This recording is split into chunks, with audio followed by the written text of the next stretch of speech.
Hola, buenas noches. Bienvenidos a esta sesión de la Sociedad Mexicana de Ortopedia Oncológica y Salvamento de Extremidades. Un servidor, Luis Miguel Linares González, les da la más cordial bienvenida.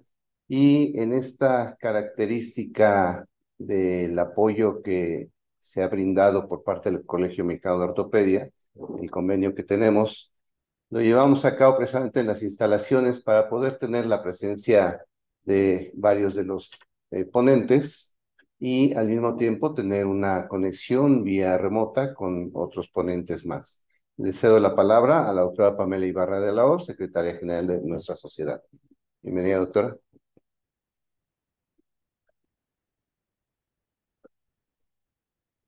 Gracias, maestro. Buenas noches. Voy a dar lectura a el acta de la sesión académica de la Sociedad Mexicana de Ortopedia Oncológica, celebrada el previo 28 de septiembre de 2023. Comienzo. En cumplimiento al estatuto vigente, se efectúa la primera sesión académica correspondiente al Consejo Directivo 2020-2024, iniciando a las 20 horas con un registro de 93 asistentes virtuales y 22 presenciales, bajo el desahogo de la siguiente orden del día. 1. Palabras de bienvenida de nuestro presidente, el doctor Luis Miguel Linares González. 2. Agradecimiento al Colegio Mexicano de Ortopedia y su mesa directiva por la colaboración para el desarrollo de las actividades de la sociedad como parte del convenio firmado para beneficio de ambas sociedades. 3. Se informa de la periodicidad bimestral de las sesiones. 4. Se invita a visitar la página web de la sociedad, así como unirse a la misma a todos aquellos interesados. 5. Se desarrolla la sesión académica Dificultades para llegar a un buen diagnóstico en ortopedia oncológica, con la participación de su servidora, la doctora Pamela Ibarra, con la introducción, el desarrollo del tema por el doctor Carlos Eduardo Cuervo Lozano, vía remota desde la ciudad de Monterrey, dificultades con la biopsia por el doctor Santiago Lozano Calderón desde la ciudad de Boston, Massachusetts, vía remota también. Y finalmente la presentación de un caso clínico por el doctor Miguel Ángel Clara Altamirano. 6. Se realiza el panel de análisis y discusión del caso, preguntas y respuestas por los ponentes y público, coordinado por el doctor Luis Miguel Linares.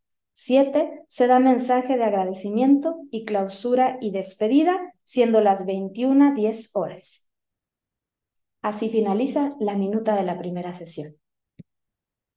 Le cedo nuevamente el micrófono al doctor Luis Miguel Linares González. Muchas gracias. Continuando con la orden del día que tenemos para comenzar precisamente la sesión titulada Mi abordaje diagnóstico en sarcomas de partes blandas. Me permito presentarles a la doctora Adriana Hernández López, quien es médico ortopedista con alta especialidad en ortopedia oncológica en Birmingham, eh, Inglaterra, y trabaja actualmente en el Hospital San Brano Elión, Texsalud, en la ciudad de Monterrey, Nuevo León.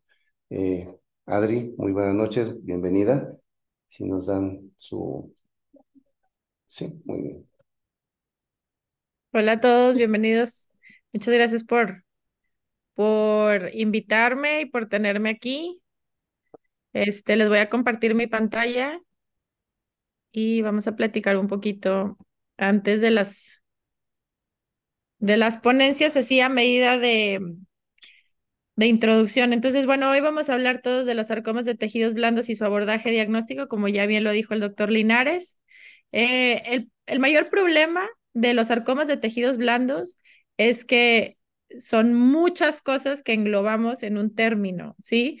No nada más es un tipo de sarcoma, sino son todos estos tipos de sarcoma que ustedes ven aquí, que comparten algunas características o digamos que hemos querido que compartan algunas características y los agrupamos bajo la misma incidencia, que es, o sea, más o menos de 230 por millón por año, y esto en mayores de 80 años. También que todos estos comparten que tienen una predominancia masculina de entre 1.4 y 1.9 a 1, y también que todos estos afectan más comúnmente a los miembros inferiores, específicamente al muslo en el 44% de los casos. Ahora, no todos estos tienen el mismo pronóstico, tienen el mismo tratamiento. Uno de los mayores problemas es que son tan heterogéneos y tan raros que tenemos pocos casos a comparación, obviamente, de los tumores de hueso, aún en centros de referencia. Entonces, bueno, aquí les pongo algunos retos que a los que nos enfrentamos como ortopedistas oncólogos o como cirujanos oncólogos al momento de tratar sarcomas de tejidos blandos. El primero, como ya les decía, es que son padecimientos muy raros, ¿sí? Los sarcomas son diagnósticos poco comunes entre la comunidad. La segunda es que tienen múltiples presentaciones clínicas y es que todas las imágenes que ustedes están viendo ahí en su pantalla, todas son sarcomas y todas se presentan de una manera distinta, ¿sí? En la literatura se habla de lumps and bumps, ¿verdad? O sea, masas, bolitas, oye, es que me salió esta bolita chiquita, pero es que ya tiene muchísimo tiempo. Esa es una presentación y la otra es que yo no tenía nada y luego me di un golpe y a partir del golpe me salió esta bola y bueno, ha ido creciendo, pero yo creo que es un hematoma. Y la siguiente es cuando es aún más difícil y son retroperitoneales y las presentaciones clínicas o los síntomas que nos dan son completamente absurdos para el padecimiento del paciente. La siguiente es el desconocimiento médico. ¿Qué significa eso? Que eso es algo que decimos frecuentemente aquí y es que el cerebro que no conoce tiene ojos que no ven, ¿sí? Y ese es el mayor problema, que tenemos pacientes que no saben lo que les está sucediendo y médicos que no saben lo que está sucediéndole a sus pacientes y entonces diagnostican incorrectamente eh, el padecimiento. Y por último, pero no menos importante, es que tenemos tratamientos erróneos o tratamientos equivocados en manos incorrectas, ¿sí?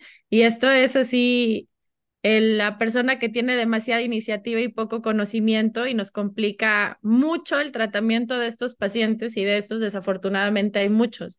La gente que dice, es que no pasa nada, parece una espinilla, te voy a hacer una herida chiquita y te lo voy a exprimir, por una parte, pero también la gente que dice, te lo quito aquí en el consultorio con anestesia local o es un hematoma y te lo voy a drenar, que hacen incisiones transversales o incisiones equivocadas o resecciones incompletas.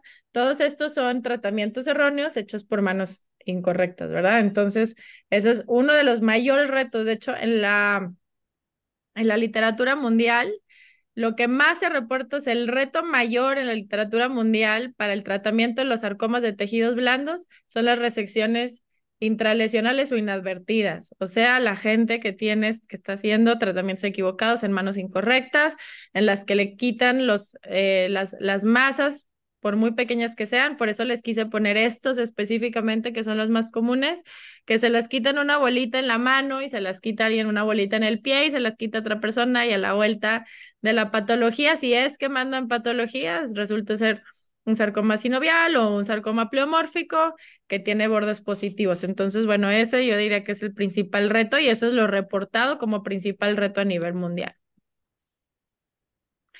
Pero tampoco tenemos puras malas noticias, digo, hay avances y en los últimos 20 años se han dado avances agigantados, principalmente porque se han unido equipos transnacionales de investigación. Tenemos muchos grupos de sarcomas y de tratamiento de sarcomas, no nada más en México, en Latinoamérica, tenemos pocos, pero existen, y en el resto del mundo, sobre todo en el norte de América, en Europa, hay muchos equipos transnacionales que están ávidos de juntar los casos, como les digo, son padecimientos raros, entonces están ávidos de juntar los casos y poder investigarlos un poquito mejor. Otros son los avances tanto en el manejo médico y en el médico quirúrgico que nos ha llevado a nosotros como cirujanos a una disminución de amputaciones, pero también a amputaciones tempranas con una rehabilitación adecuada. ¿Por qué? Porque se diagnostica de manera inicial y se da tratamiento de manera inicial y eso aumenta o ha aumentado el pronóstico de nuestros pacientes o los años de vida libre de enfermedad. Y por último, la formación, o otra de las cosas que hemos avanzado mucho, es en la formación de grupos multidisciplinarios de tratamiento, y estos incluyen, bueno, todo el rango, ¿verdad? Desde radiooncología, oncología, patología, rehabilitación, psicología, nutrición, medicina paliativa, obviamente cirugía general oncológica o ortopedia oncológica o una mezcla de los dos, cirugía vascular. Vaya, hay mucha gente involucrada en el tratamiento de estos pacientes y eso es lo que hace que, pues que tengamos o que hayamos tenido un avance en el tratamiento de estos pacientes y que no se quede nada más en ay, pobrecito paciente tiene cáncer, se va a morir, ¿verdad? O cada vez se hacen mayores esfuerzos porque esto no sea así, porque se diagnostique temprano, que es de lo que vamos a hablar hoy, pero más adelante también vamos a hablar de que se trate adecuadamente, que se maneje adecuadamente en su seguimiento postoperatorio y que quien lo vea de inicio pueda hacer una referencia temprana. Entonces, bueno, eso es lo que yo les digo aquí como introducción. Seguro que las personas que van a platicarnos sobre el diagnóstico específico van a dar pláticas muy interesantes y otra vez les agradezco por tenerme aquí en su sesión.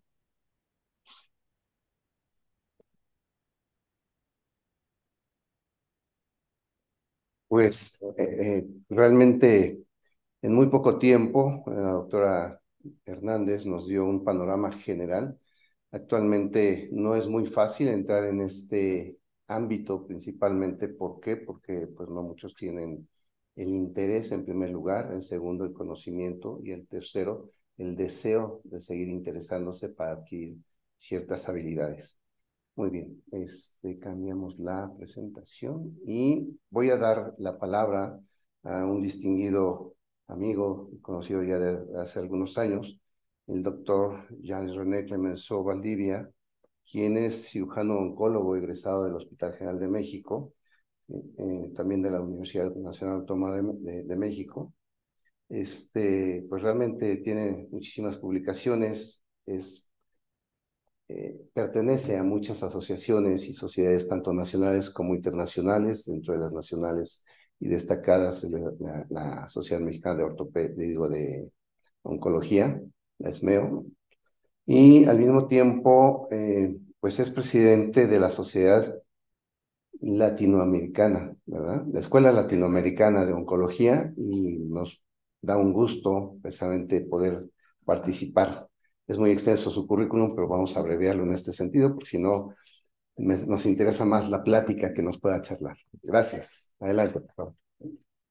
Agradezco al doctor Linares y a todos los organizadores la oportunidad de estar aquí con ustedes, y para mí, pues, realmente celebro que estemos empezando una nueva era de tratamiento conjunto ante una organización que conozco desde que estaba, pues, realmente con la intención de crearse. Y entonces participar por tantos años con mis amigos, los ortopedistas, y que contribuimos en alguna manera con el doctor Genaro a impulsar en un principio el tratamiento, ¿verdad?, de los tumores óseos y de piel y partes blandas. Entonces son muchos años desde que estaban allá por el norte de la Ciudad de México. Tengo el honor de ser el presidente de la Escuela Latinoamericana de Oncología. Estos son nuestros datos de contacto. Se pueden suscribir y ahí tenemos mucho material educativo. La inscripción es gratuita. No recibo ningún tipo de beneficio de la industria farmacéutica y no tengo conflictos de intereses. Como bien saben ustedes, los sarcomas de tejidos blandos son un grupo de neoplasias que pueden afectar a personas de edad extrema, aunque pueden presentarse en cualquier grupo de edad, y se pueden originar en cualquier lugar del cuerpo humano.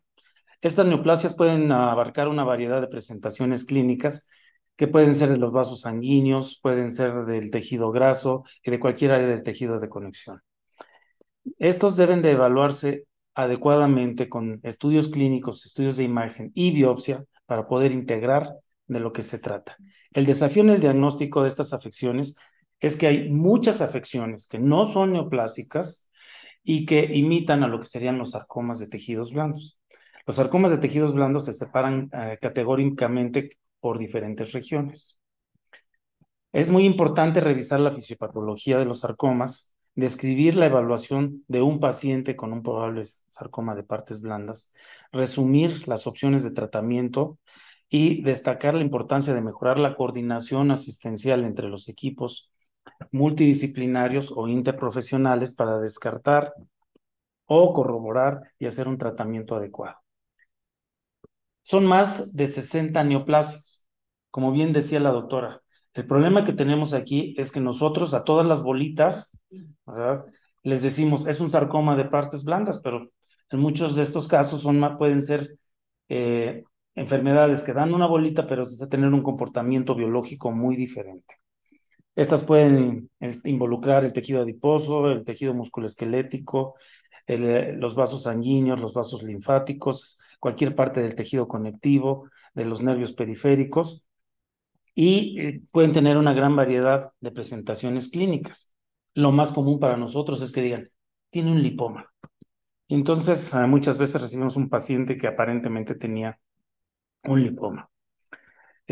Los sarcomas de tejidos blandos, como decimos, pueden estar en diferentes regiones y además es muy importante que nosotros tomemos en cuenta que si bien hasta ahora pensamos que la mayoría se presentan espontáneamente, cada vez vamos identificando más factores de riesgo relacionados con la presentación de estos sarcomas. Y estos pueden ser genéticos, familiares, heredados, pueden ser de tipo de exposición ambiental. Y nosotros, para ejemplificar en una forma enunciativa, pero no limitativa, diremos que tenemos, por ejemplo, mutaciones de la línea germinal, y entonces con mucha frecuencia nosotros vemos pacientes con neurofibromatosis, y de los cuales algunos de ellos pueden tener malignización de estos neurofibromas. Tal vez vemos con más frecuencia pacientes que tengan problemas como un síndrome de Li-Fraumeni o una poliposis adenomatosa familiar, en los cuales nosotros asociamos que tuvieron pólipos en el intestino, o que incluso algunos de ellos tuvieron cáncer de colon y después presentan una bolita en otro lado. Entonces aquí es muy importante, por ejemplo, que aquellos pacientes portadores con alteraciones, por ejemplo, en el gen TP53 y que tienen un problema con este gen supresor de tumores, que es como quien dice que limpia el ADN de problemas de mutaciones que sean oncogénicas, y estos pacientes tienden a desarrollar sarcomas, y en niños un radomiosarcoma, a veces hasta entre los 3 o 4 años de edad. Entonces nosotros podemos empezar a identificar quiénes son de riesgo y aunque no presenten sintomatología, empezar a utilizar medidas de detección temprana. ¿Y qué más de decir que la poliposis adenomatosa familiar, en los cuales tienen una alteración del gen APC, que también es un gen supresor de tumores? Entonces vamos viendo que no es tan raro y que sí hay elementos que nos ayudan a identificar poblaciones de riesgo que lo tienen con mayor frecuencia. La exposición a radiaciones. La exposición a radiaciones se da con mucho mayor frecuencia de que lo que nosotros quisiéramos. Hoy en día todavía tenemos un poco de supervivientes de aquellas personas que se les trataba el acné con radioterapia.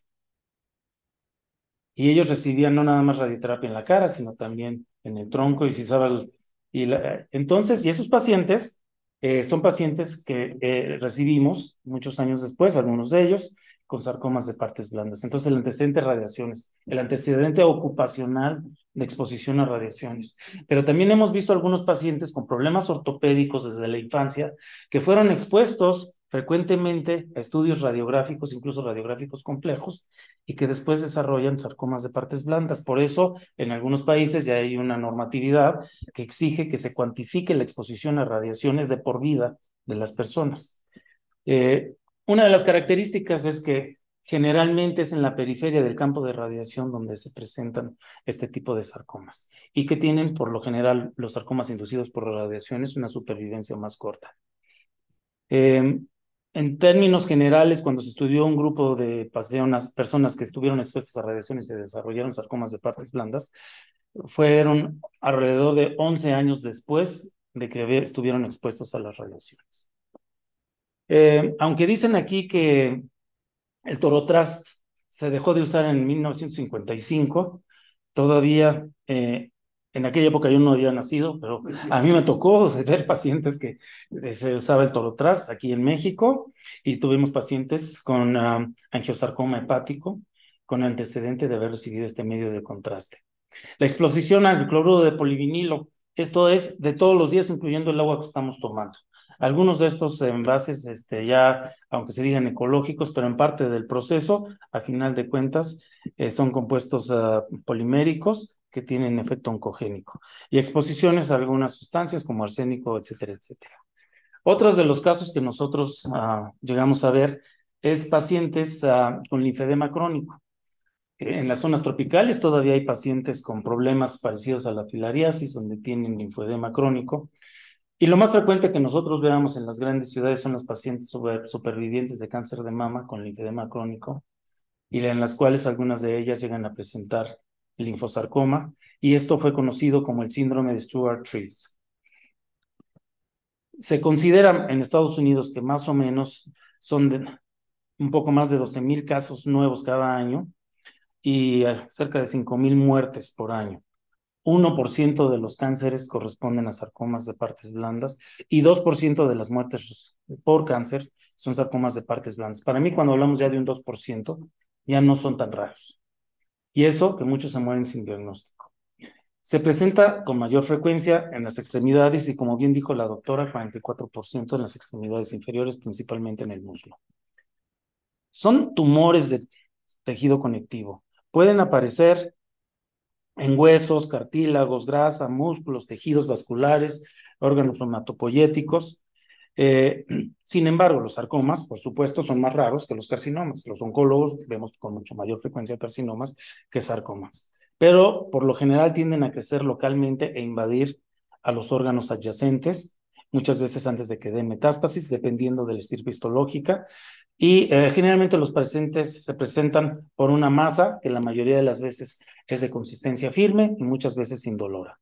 La presentación es más común en pacientes con una masa indolora, pero se requiere una historia clínica detallada. Como ya vimos, los antecedentes del paciente son muy importantes, el examen físico en la evaluación inicial, y a la misma vez poder ver algunas afecciones que pudieran ser, que parecieran cicatrices hipertróficas, hematomas, lipomas y una serie de condiciones benignas que entrarían en el diagnóstico diferencial.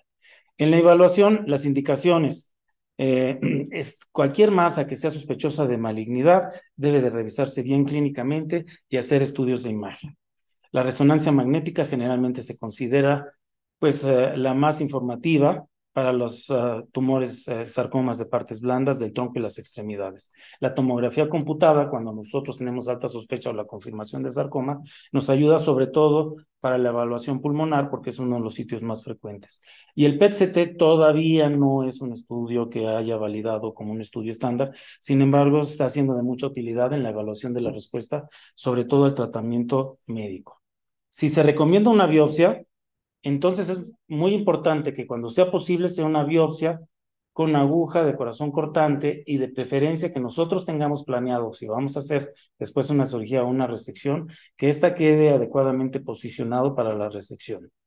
Se ha determinado que alrededor del 74% de los pacientes que se someten a una resección no planeada de una lesión van a tener enfermedad residual en el momento de la resección. Entonces, el alto riesgo de recurrencia justifica una estrecha vigilancia postoperatoria, la vigilancia radiográfica y la resonancia magnética en algunos casos seleccionados. Aquí tratamos de poner en una forma resumida algunas de las principales indicaciones que han demostrado la utilidad dependiendo de la región en sarcomas de extremidades, pared del tórax, cabeza y cuello, la resonancia magnética preferiblemente, tomografía computada nos sirve para el pulmón, y en los lugares donde no hay acceso a la resonancia, pues la tomografía computada. En los tejidos blandos también la resonancia magnética es el estudio que nos ayuda a evaluar la enfermedad. Y a aquellos pacientes que tengan cerca de los lechos linfáticos o francamente adenopatía, también se recomienda hacer tomografía o incluso en estos casos sí hacer un PET-CT. Y aquí por eso es muy importante conocer el tipo histológico, porque hay algunos tipos histológicos en los cuales, solo por mencionar, angiosarcoma, sarcoma de células claras, sarcoma epiteloide y el rhabdomiosarcoma, que pueden dar participación de los ganglios. Esto no es para que lo tengamos que revisar todo ahorita, y menos en los 10 minutos que me tocaban, que llevo 10 y medio, pero básicamente T1 es de 2 centímetros, T2 de 2 a 4, T3 de mayor de 4, y T4 aquellos que, por así decirlo, tienen una infiltración a las estructuras vecinas. Básicamente, si nosotros ponemos como tratamiento primario, porque ya hicimos una buena revisión clínica, una buena historia clínica, un buen estudio de imagen, para aquellos pacientes en etapa 1, que es una enfermedad confinada, menores de 2 centímetros, una resección amplia, bien hecha, bien planeada, con márgenes oncológicamente apropiados, es lo que le llamamos R0, sería un procedimiento que, además de poder ser terapéutico, en algunos casos nos da información adicional sobre las características que puede tener este sarcoma y afinar más el sarcoma. Como ya comentó la doctora, la evaluación para rehabilitación y además seguirlo clínicamente, etcétera, etcétera. El otro problema es, lo que más frecuentemente nosotros recibimos son pacientes con enfermedad en los límites de sección. Y entonces en estos pacientes prácticamente tenemos que realizar nuevos estudios clínicos y de imagen antes de hacer un nuevo tratamiento, y en base a eso, ya más adelante aquí se hablará del tratamiento que no me corresponde, se podrá decidir si se hace una resección, si se mantiene el paciente en observación o si se le da radioterapia. Pero siempre es muy importante que nosotros hagamos una planeación para tratar de obtener desde el principio una resección completa. También quisiera decir y señalar que en algunos casos, en etapa 3 y en etapa 4, bien seleccionados, el tratamiento quirúrgico inicial puede estar justificado, aunque por eso es muy importante que debe de ser el tratamiento multimodal por el grupo de expertos, en los cuales se decida si se opera de primera intención, si se le da radioterapia, si se le da quimioterapia neoadyuvante, o qué tipo de tratamiento, si va a ser local o sistémico, o primero la cirugía, pero todos estos pacientes, de todas maneras, deberán de recibir un tratamiento adyuvante postoperatorio. Aquí, si el paciente recibe un tratamiento adyuvante, se podrá decidir, dependiendo de la evolución, si se vuelve resecable o no resecable, resecable conservador, resecable amputativo, y las recurrencias, que pueden ser locales o metastásicas, que también es parte de lo que nosotros tenemos como un reto diagnóstico. Si la recurrencia es local, podemos reevaluarlo, como lo hicimos con la enfermedad primaria, y si es metastásico, a veces es tratable y a veces ya es paliativo. Nuevamente les agradezco mucho la oportunidad y pues muchas felicidades por esta reunión.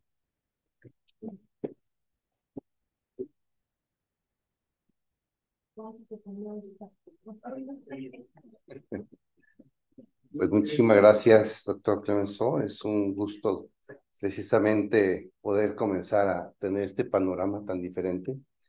Incluso a los que nos dedicamos a músculo esquelético, pues es obviamente también un escalón que tenemos que ascender, pero en compañía, no solos, tiene que ser siempre en compañía.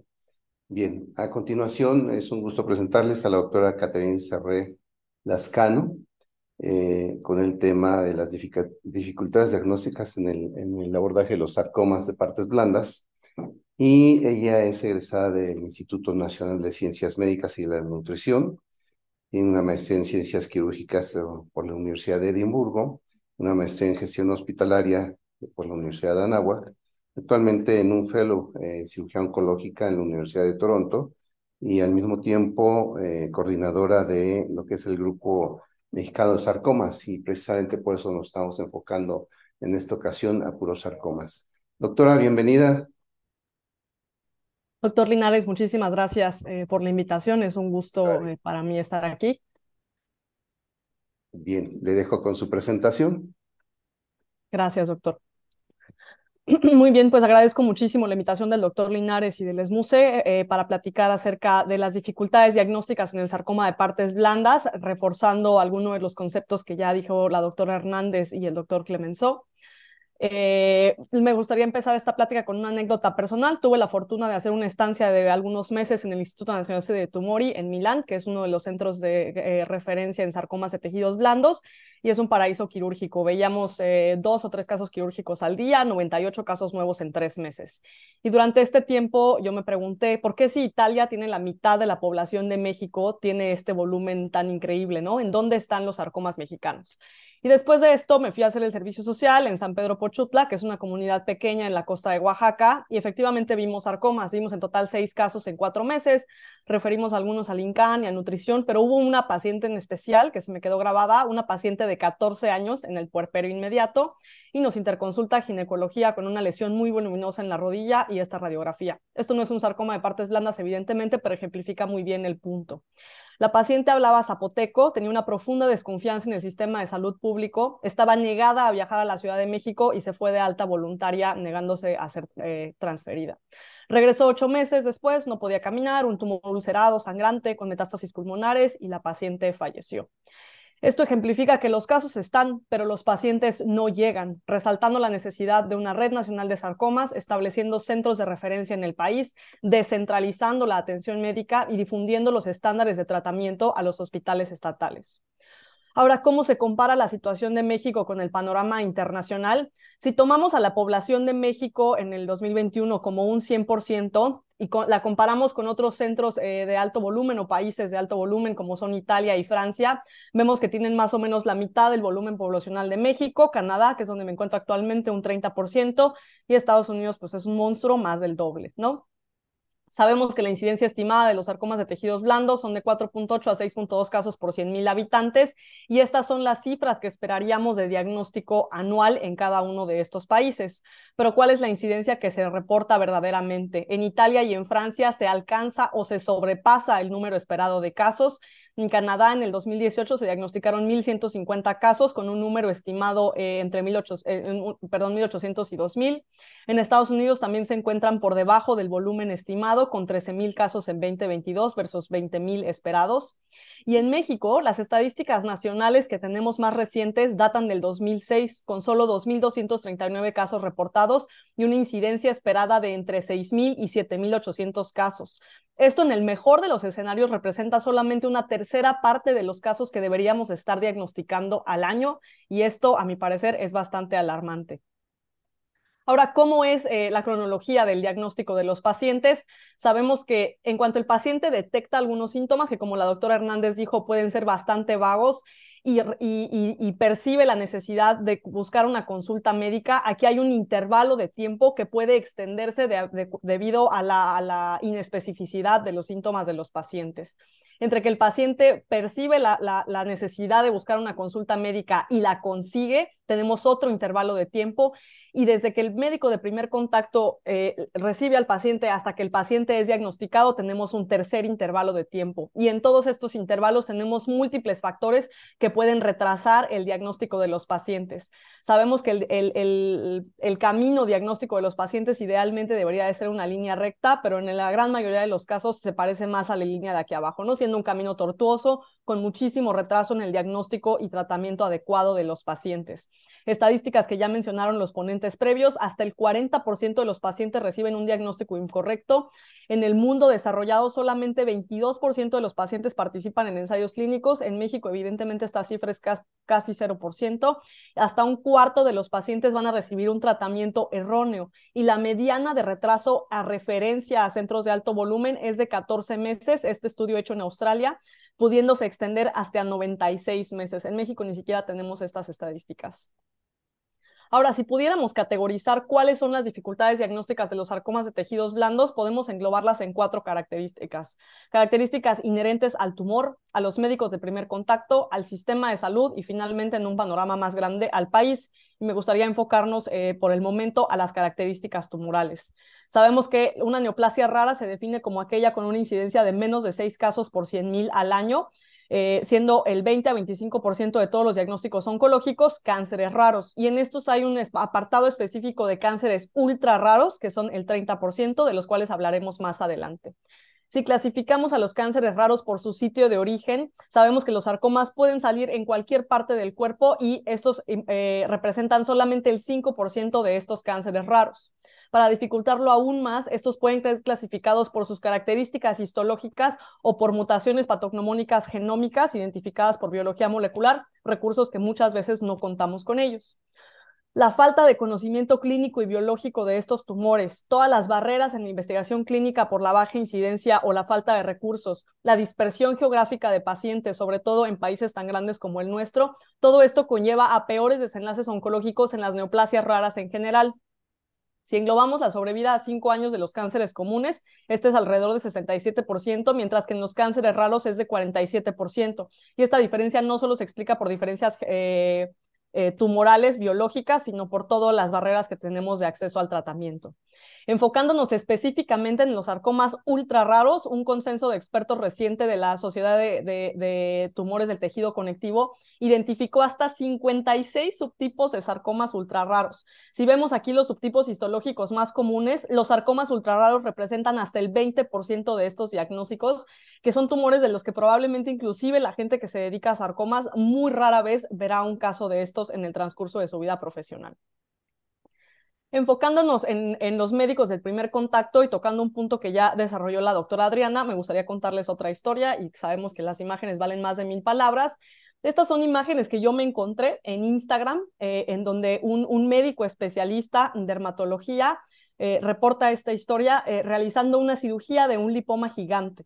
Vemos aquí el tamaño de la lesión comparada con la mano del médico, que eso de por sí ya debería de ser una bandera roja. Me gustaría aquí aclarar que el afán de esto no es exponer de ninguna manera al médico, sino demostrar cómo es el diagnóstico equivocado y la cirugía incorrecta en gran parte de los pacientes.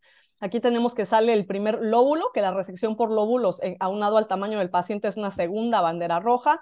Vemos aquí la resección, que esto no es una resección en bloque, y vemos aquí la resección pues que me parece adecuado aquí el sticker del fantasma porque es de espanto esta cirugía, porque sabemos que este paciente está condenado a la recurrencia local y que el principal factor pronóstico es una primera cirugía adecuada, oportunidad que este paciente ya no tendrá.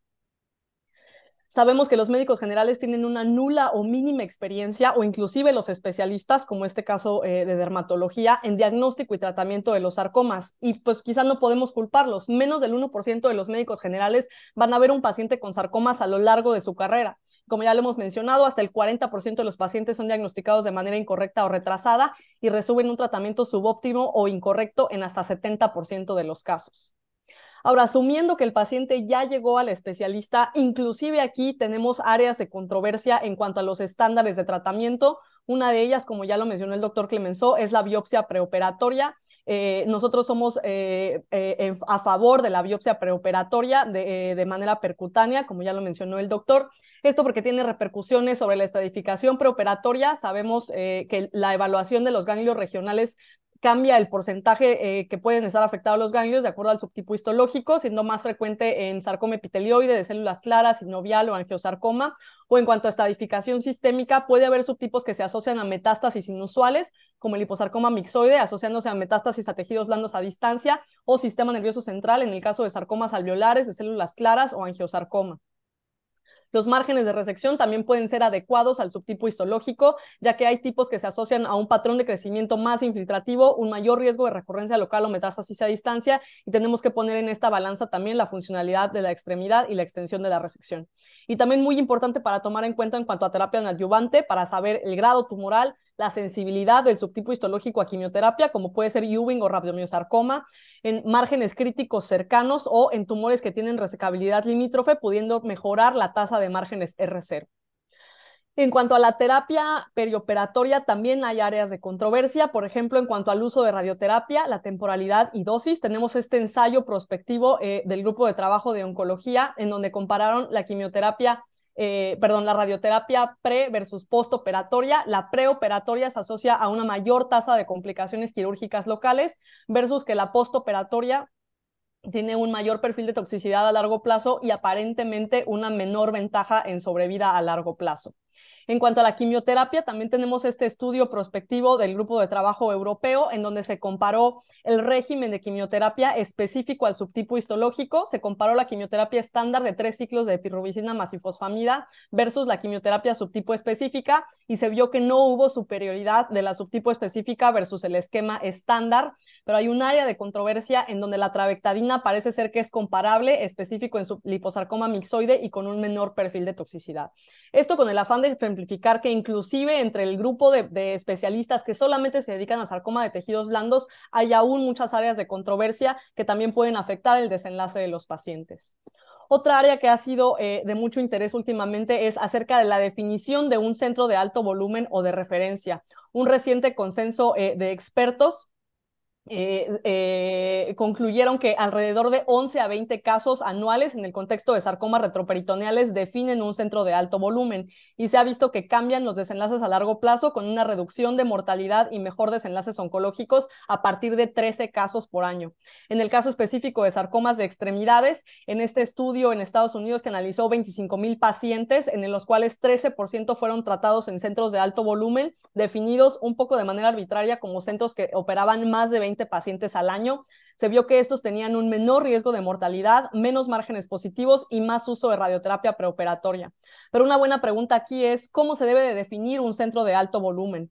Por casos primarios por año, alguien podría argumentar que los centros de referencia tienen un mayor porcentaje de recurrencias o de pacientes que ya fueron operados con una cirugía inicial inefectiva.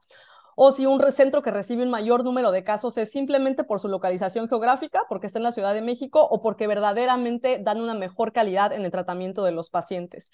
Y en un país tan grande como México tenemos que preguntarnos qué es lo mejor, que todos los casos sean referidos a los centros ubicados en el centro del país, o si necesitamos capacitar centros regionales para que puedan brindar el tratamiento adecuado en estos pacientes.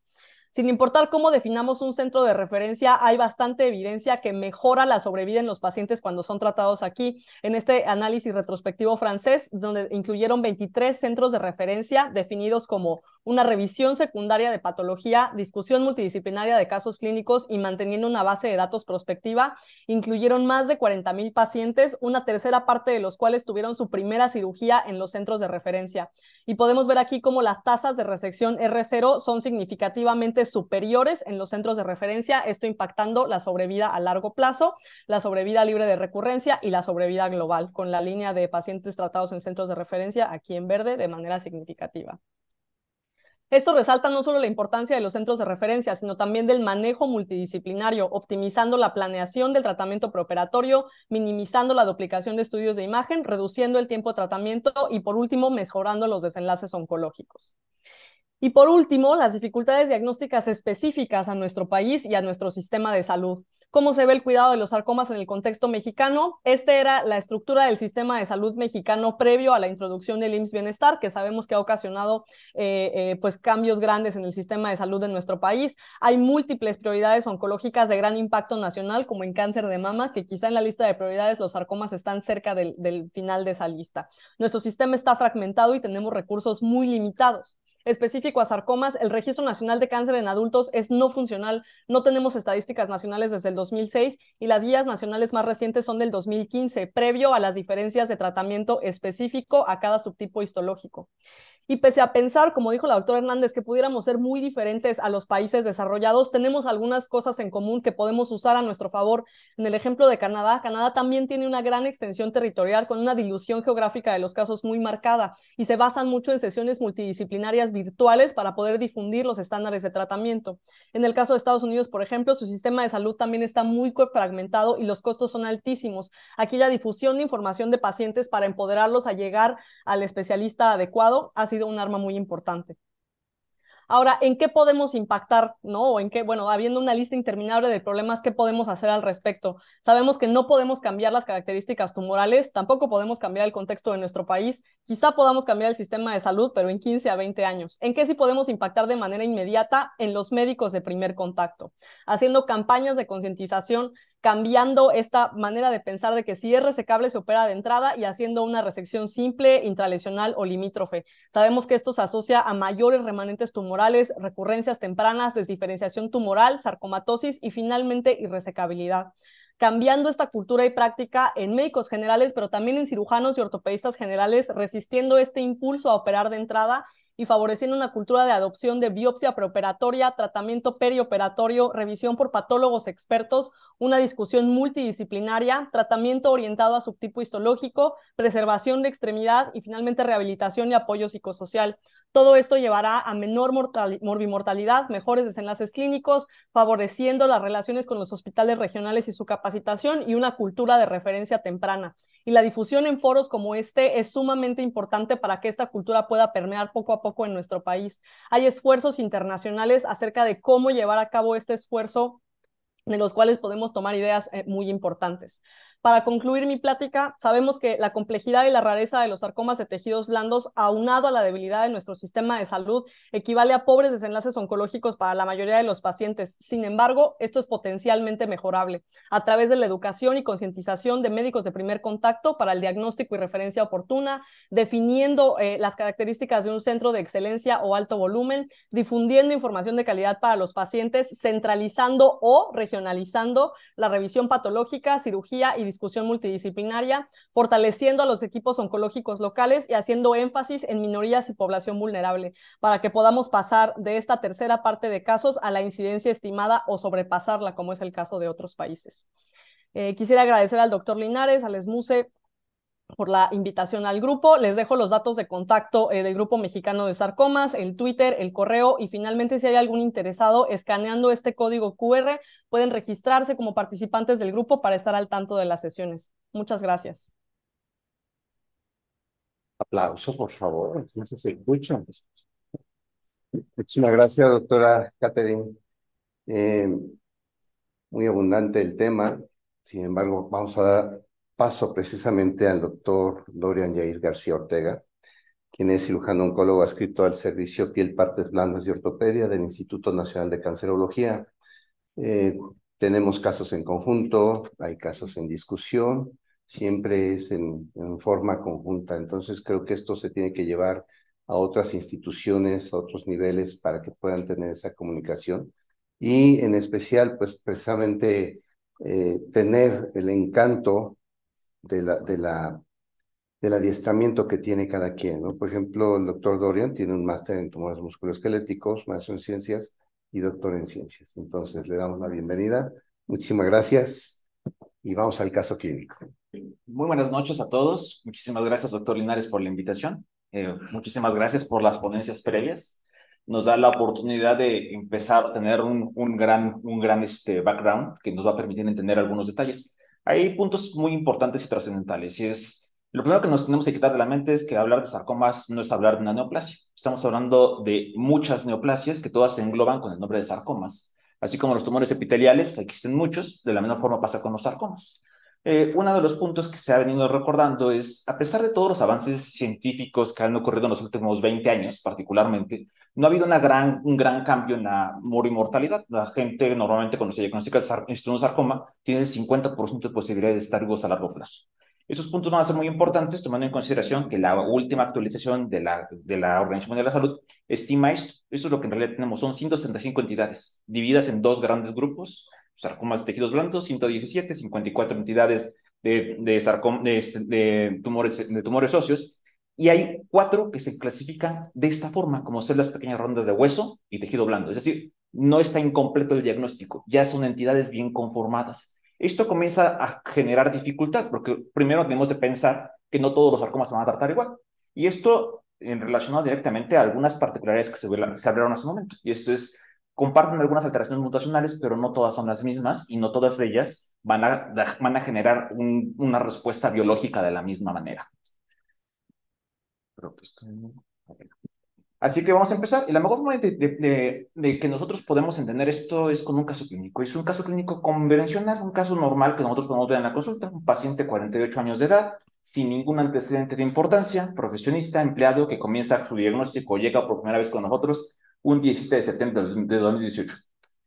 El paciente te llevaba 8 meses con un crecimiento progresivo en el muslo derecho, asociado particularmente aquí a parestesias.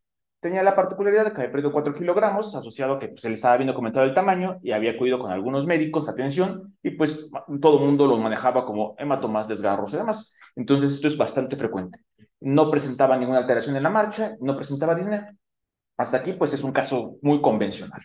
A la exploración física, aumento de volumen en el muslo a expensas de una tumoración que estaba ubicada en el compartimento posterior. La tumoración medía 30 por 20 centímetros, dura, firme, no alteraciones en la marcha y presentaba retinosa colateral.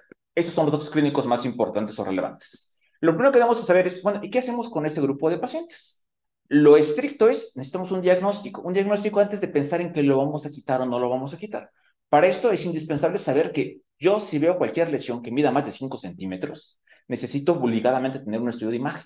Un estudio de imagen para evaluar qué es. El estudio mínimo es un ultrasonido. Bueno, realmente debería ser una resonancia magnética, pero lo mínimo que necesitamos es un ultrasonido. Y para todos aquellos tumores profundos, sin importar el tamaño, todos deberían de llevarse una resonancia magnética forzosamente. Esto es forzoso. Eso no hay razón por la cual digamos, es que yo creo que lo puedo quitar.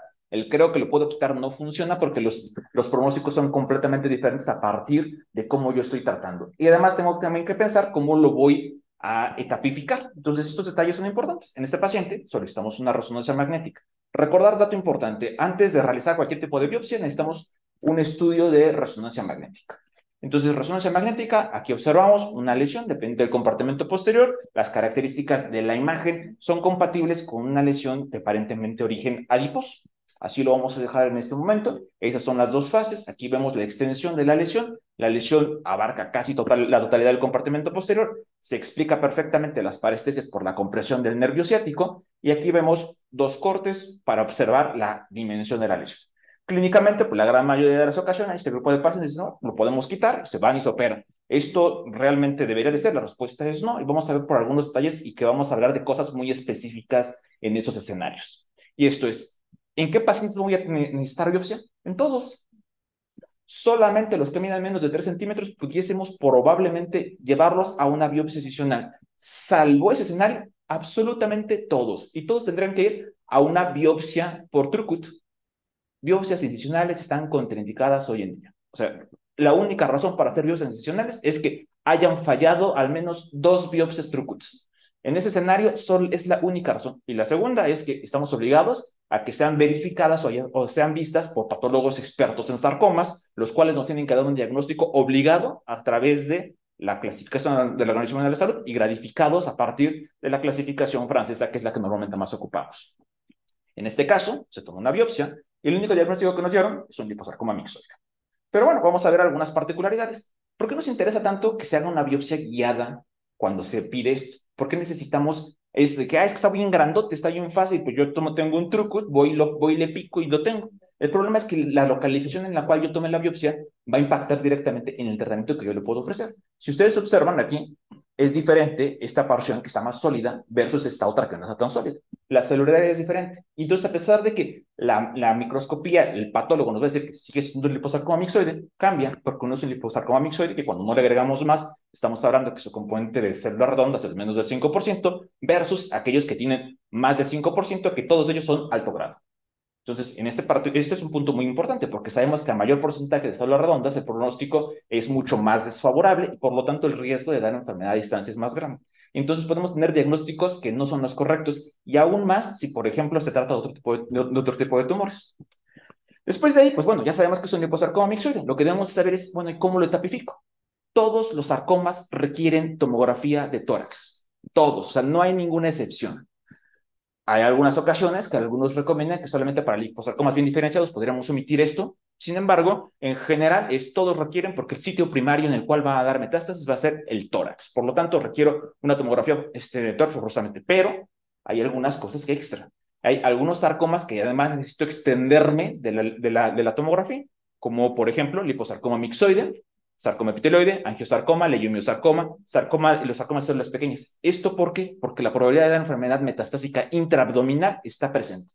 Y en muchas ocasiones estos pacientes se trata el primario y después de ahí es que el paciente comenzó con dolor abdominal y ahora tiene otro tumor. Pero lo que en realidad pasó es que pues no lo evaluamos bien. Entonces este grupo de pacientes, a todos, lo que le hacemos es una tomografía. En no hay evidencia de actividad tumoral a nivel pulmonar. Pero ¿qué pasa con la tomografía del abdomen.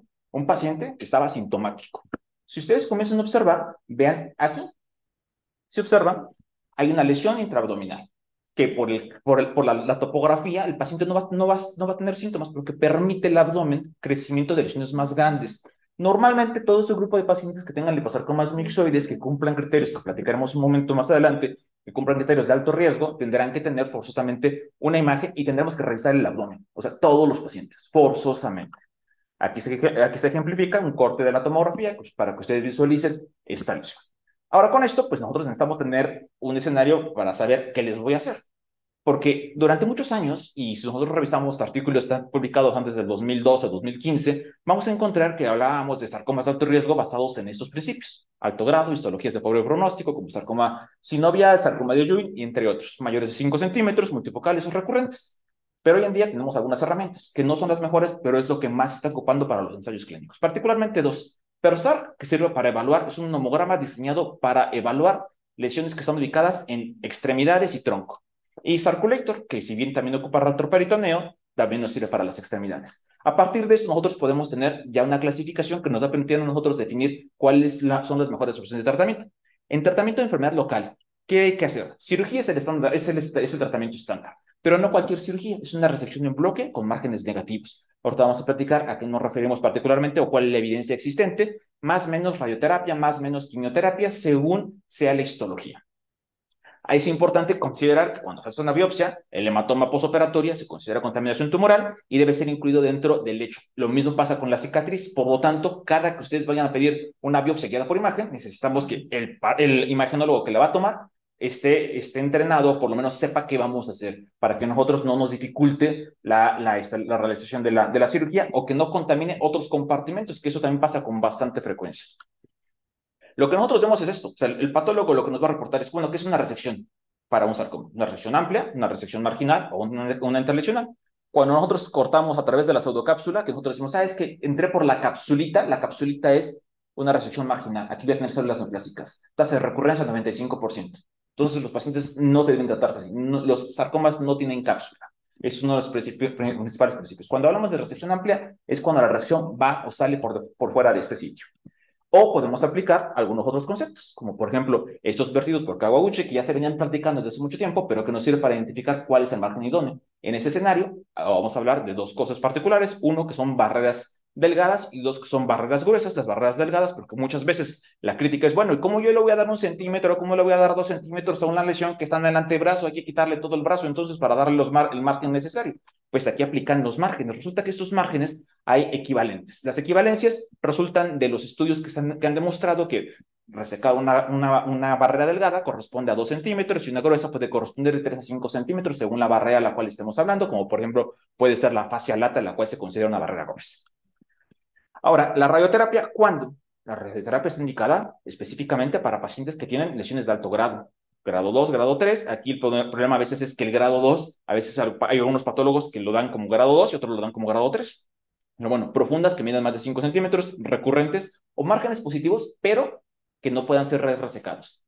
Si tienen márgenes positivos, hay que resecarlos hasta llevarlos a la resección completa. Eso estamos obligados. No si nosotros hacemos una cirugía más chiquita porque la radioterapia me va a compensar, no va a funcionar. Esto no sirve y no aplica. La quimioterapia adyuvante no se considera como tratamiento estándar, pero se recomienda en algunos escenarios muy particulares. Actualmente los estudios que se están corriendo van más a aplicar hacia la quimioterapia neoadyuvante. Practicaremos un poquito más adelante. Con toda esta información y con lo que tenemos del paciente, lo que nosotros hacemos es, bueno, nos reunimos de forma interdisciplinaria y decidimos cuáles van a ser las opciones. Teníamos algunas características de la lesión abdominal, teníamos las lesiones en el muslo, necesitamos saber qué hacemos, ¿no? Entonces, evidentemente, ya tenemos un paciente con enfermedad a distancia, ya tenemos un paciente con enfermedad sistémica y sabemos que ya la supervivencia global está dada por la etapa clínica misma de la enfermedad. Y la única forma de impactar en la supervivencia global es darle un tratamiento sistémico. Los tratamientos locorregionales no van a ser suficientes para mejorar la supervivencia global.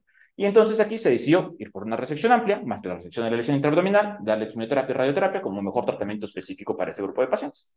Fue llevado a cirugía y eso es lo que encontramos. Datos importantes, observen el porcentaje de células redondas que presenta que son esas células pequeñas y además puntos importantes y particulares, márgenes de resección. Márgenes de resección es nuestro subrogado más importante de calidad de la cirugía. Yo lo que estoy buscando es que mi margen macroscópico, que ahorita platiquemos cuánto debe de ser, corresponda a un margen microscópico por encima de 1 milímetro. Debe ser margen negativo a más de 1 milímetro para considerarlo adecuado.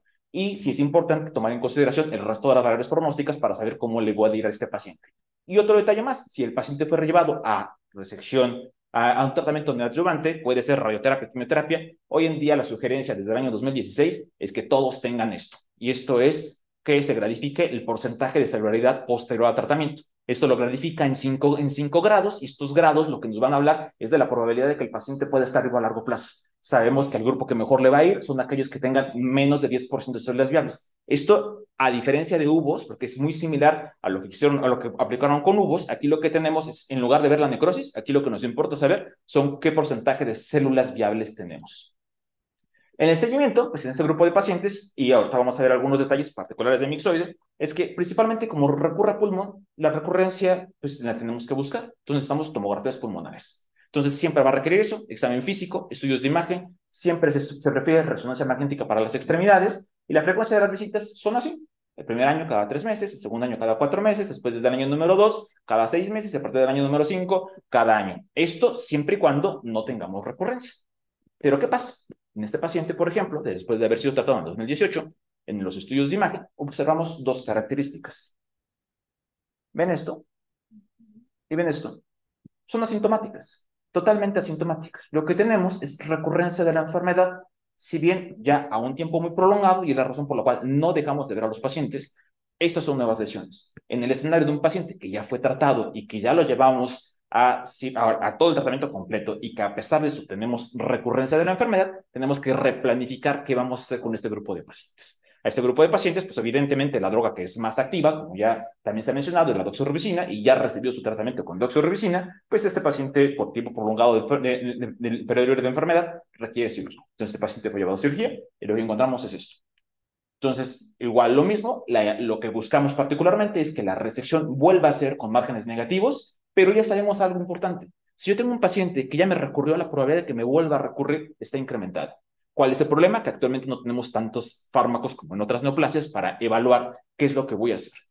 ¿Cuál es el punto con el que quiero dejarlos a ustedes? Y es que entiendan que no todos los sarcomas se tratan igual, porque no todos los sarcomas son lo mismo, y cada uno va a requerir un tratamiento muy específico basado en los criterios clínicos, radiológicos e histológicos, y también dependiendo mucho de las características que tengamos en el centro donde vamos a tratar. Muchísimas gracias.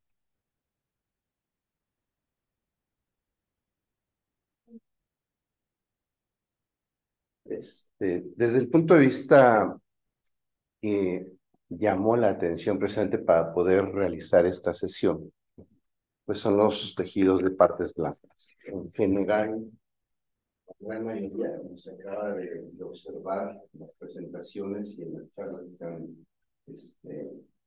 desarrollado, pues definitivamente la presentación es poco frecuente.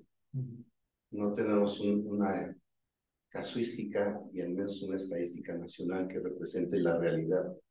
Entonces, yo le preguntaría primero a la doctora Adriana López, Hernández López, sobre la característica que ella nos pudiera recomendar precisamente para llevar esto, así que más allá de lo que hasta el momento conocemos, con la estadística que nos presentan, con la parte de la introducción.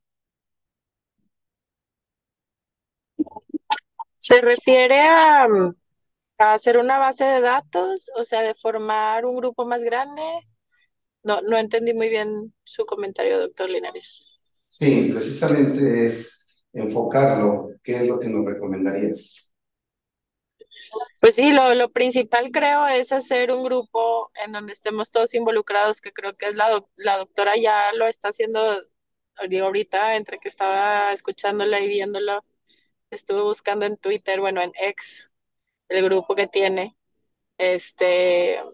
Y creo que ha hecho un súper buen trabajo en tratar de juntarnos a todos los que nos dedicamos a este tipo de cirugías y de padecimientos. Ahora, obviamente, quien hace cirugía oncológica como cirujano general, creo que tiene más exposición a los sarcomas retroperitoriales, porque nosotros pues no los operamos, ¿verdad?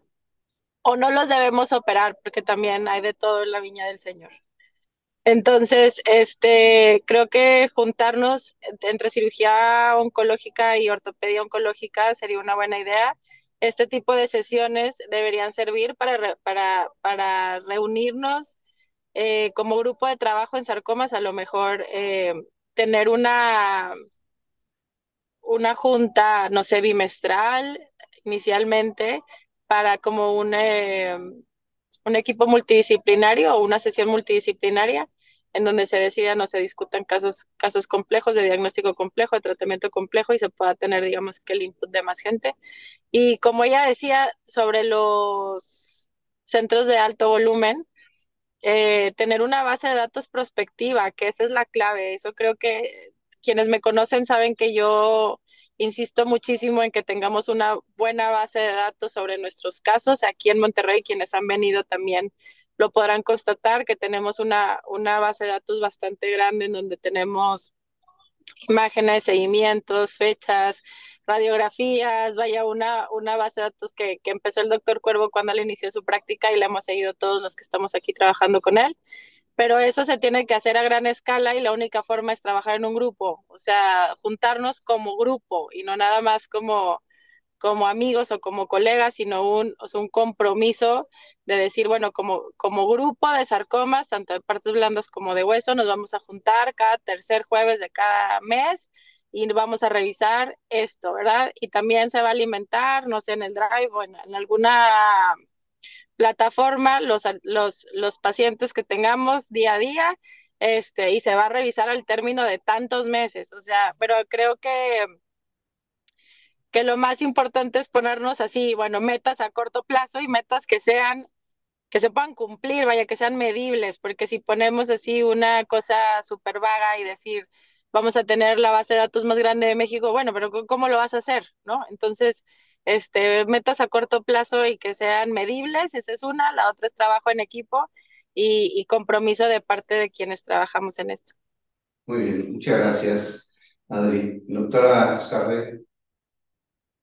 Sí, me da mucho gusto escuchar a la doctora Hernández y a usted, doctor Linares, sabiendo que pues todos tenemos metas compartidas. Efectivamente, ha sido un punto muy importante del grupo el poder trabajar con el grupo de ortopedia. Tenemos principalmente el involucro de cirugía general y cirugía oncológica con algunos cirujanos vasculares, pero ortopedistas no hemos tenido tanto éxito en esto. Tenemos un análisis retrospectivo que está corriendo, sometimos ya un análisis preliminar, juntamos 1,300 casos a lo largo de 15 centros del país.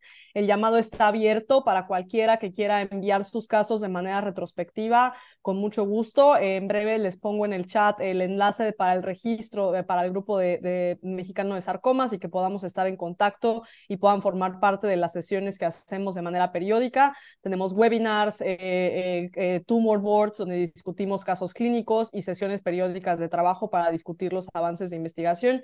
Y también está en desarrollo la base retrospectiva, de la cual esperamos poder contar con la ayuda del doctor Linares y del Colegio Mexicano de Ortopedia en el diseño y en la difusión de esta base para poder, si no diagnosticamos los casos, jamás vamos a poder avanzar en el resto de los rubros. Entonces, el poder diagnosticar estos casos es el primer paso para poder empezar a tratarlos de manera adecuada y en eso habrá que enfocarlos.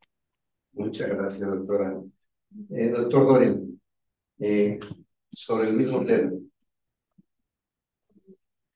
Pues básicamente lo que requerimos es información. O sea, la realidad es que se desconoce mucho del tema. El problema que tenemos básicamente es que se actúa o se manejan a los pacientes bajo la ignorancia real de que podemos hacer algo cuando realmente no estamos ayudando a los pacientes. De hecho, una de las razones por las cuales iniciamos el grupo con Catherine del Mexicano de Sarcomas era precisamente por esto, y es porque nos hemos dado cuenta que al tener tantos tumores y al ser tan diversos, necesitamos información que permee en todas las sociedades, que permee en todos los grupos y que además nos hemos dado cuenta que los pacientes no saben ni siquiera dónde llegar. O sea, tenemos pacientes que acudieron con 6, 7, 8 médicos antes de acudir a un centro de alguien que ni siquiera supiera que es un sarcoma. Nos ha pasado preguntando a gente que ya es que tiene 1, 2 o 3 años que que salieron, cuántos sarcomas han visto en un año y es gente que se dedica a ver oncología y ven 1 o 2 casos al año. Entonces, lo que estamos buscando con esto es generar un poco de conciencia, tratar de hacer que la gente tenga mayor información, tratar de llevar la educación a todo el mundo que quiera y también abrir las puertas para la gente que tenga casos que quieran enviar, por ejemplo, nosotros en el instituto, nosotros con todo gusto lo recibimos, con todo gusto buscamos la forma de favorecerlo. Sin duda, la unión con otros institutos, como nos ha pasado con ustedes, ha sido extraordinariamente favorable. Nosotros tenemos la gran ventaja de que hemos hecho una excelente mancuerna con el doctor Miguel Ángel Clara, que es el ortopedista oncólogo del instituto. Trabajamos muchos casos en conjunto, hacemos muchos procedimientos que van en conjunto. Entonces, lo que no hay que perder es esta parte del tratamiento multidisciplinario, pero un multidisciplinario de real, no nada más que nos juntamos varios que decimos que sabemos y como que hacemos las cosas, sino realmente un grupo en el cual todo el mundo aporte y todo el mundo dé lo mejor de su especialidad. Yo creo que esa es la parte que nos sigue y que le debemos realmente al país. O sea, ahorita es difícil tener una estadística completa si no tenemos estadística ni siquiera de cuántos hipertensos tenemos en el país realmente, pero sí, esfuerzos como estos pueden llevarnos a poder entender de mejor manera lo que tenemos realmente como sarcomas en el país. Muy bien, muchas gracias. Doctor, permíteme eso. Así que el punto de vista de lo que trabaja y el punto de vista de lo que puede aportar la Escuela Latinoamericana de Oncología. Bueno, primero felicito a Dorian, a Catalina, a la doctora, también por sus presentaciones y sus conceptos en los cuales yo estoy de acuerdo. Lo que no se conoce no se puede resolver. Entonces, pero no podemos tener información si no tenemos organización. Entonces, ¿cómo nos vamos a organizar? ¿A quién vamos a tomar en cuenta? Se habló de los cirujanos oncólogos, los cirujanos ortopedistas, no hablamos de los patólogos. En la presentación que se hizo hace rato se habló de la importancia de los medios de primer contacto. ¿Y qué hay de la información para la población en general? Tenemos campañas, por ejemplo, para las mujeres, donde se habla del autoexamen. Y si te puedes revisar el seno para ver si tienes una bolita, ¿por qué no también decir que si te sientes una bolita en otra parte del cuerpo, pues vayas con gente que tenga experiencia en el diagnóstico de esas cosas? El dilema, centralizar o crear centros resolutivos regionales. Yo estoy en contra de la centralización, pero estoy a favor de la centralización. ¿Qué quiere decir? Si vamos por la experiencia sueca, ahí se pudo convertir en aproximadamente 10 años, cuando iniciaron un centro de referencia de sarcomas de partes blandas, pues las 2/3 partes de los pacientes que ellos recibían habían sido mal operados. Y pudieron, a través de difusión con la sociedad en general y con integrar a los médicos de primer contacto en la referencia y contrarreferencia de estos pacientes, convertir lo que la gran mayoría de los pacientes con sarcomas de partes blandas ya fueran referidos a estos. Entonces, si no tomamos en cuenta a todos los jugadores, vamos a seguir fracasando. Nuestra opinión, y fue lo que hemos intentado con la Escuela Latinoamericana de Oncología, donde teníamos oncólogos de todas las especialidades prácticamente en toda América Latina, del Río Bravo para abajo, pero también tenemos médicos en Estados Unidos, Canadá y en Europa que están participando con nosotros. Es tratar, uno, de entender que esta problemática es lo mismo que escuchamos en Guatemala, El Salvador, Nicaragua. Si nosotros vemos los resultados publicados ayer, donde se vio el número de muertes prevenibles, y qué países quedaban en los mejores lugares, en esta ocasión sí quedamos hasta arriba, porque México quedó en el número 1 de mayor número de muertes de causas prevenibles. Si no tienen la información, se los comparto un ratito. Entonces, hay que organizarlos, pero hay que tomar en cuenta todas las áreas. Yo invito tanto al grupo de sarcomas como a todos aquellos que tengan interés, incluyendo de la población en general, que hagamos primero un curso informativo en el que, dirigidos pues por lo menos a 3 niveles. A la población en general, 2, a médicos de primer contacto, y 3, a médicos especialistas en las áreas oncología, cirugía oncológica, etc. Entonces, básicamente con esto podemos empezar a hablar un mismo idioma y de ahí ver quiénes son los jugadores que estén más interesados y fortalecer este trabajo que urge. Yo soy un convencido de que la respuesta viene de, como diría alguien, el pueblo sabe. Entonces, si nosotros, el problema es un problema de ignorancia, no un problema de conocimiento. Entonces necesitamos encontrar la manera de poder educar a todos los niveles para poder tener un sistema que funcione y para poder tener información. Hemos hecho varios intentos. Nosotros conocimos el registro histopatológico de neoplasias, la Sociedad Mexicana de Oncología y otras sociedades en las que tuve la oportunidad de trabajar. Intentamos hacer un registro clínico.